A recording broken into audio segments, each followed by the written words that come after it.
Good day mga bestie! Andito nga kami ngayon sa Guma Buffet at nag-aya nga si Ate Ros at si Kuya Philip na kumain daw kami dahil Friday night today. Sulit na sulit nga kumain dito dahil marami silang variety of food.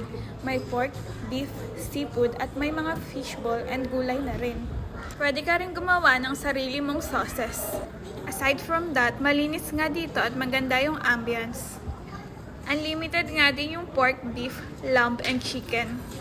Ang maganda nga dito, wala silang time limit, hindi katulad ng sa ibang buffet.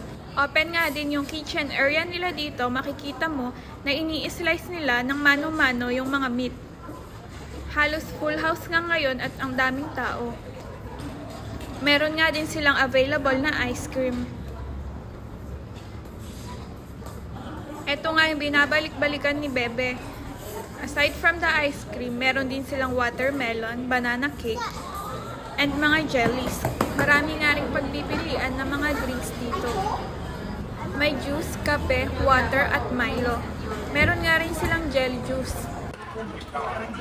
Eto nga si Ate Ros, si LJ, Kuya Kiko, Kuya Jerry, Maiko, Kuya Philip, Alvin, Bebe, at ako.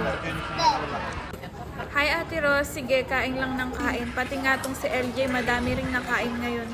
Sinusulit nga namin kumain dito para naman masulit yung bayad. At minsan lang din kami lumabas ng sama-sama. Wala pa update. Ayan, malapit na nga kaming matapos kumain at sira na naman daw nga ang mga diet nila sa dami ng pinagkakain nila. Nasa vlog ka. Itong dalawang bestie, nagsama na naman nga. Buti na lang nung naghiwalay sila nung pauwi na kami, hindi umi. Thank you po for watching our mini vlog.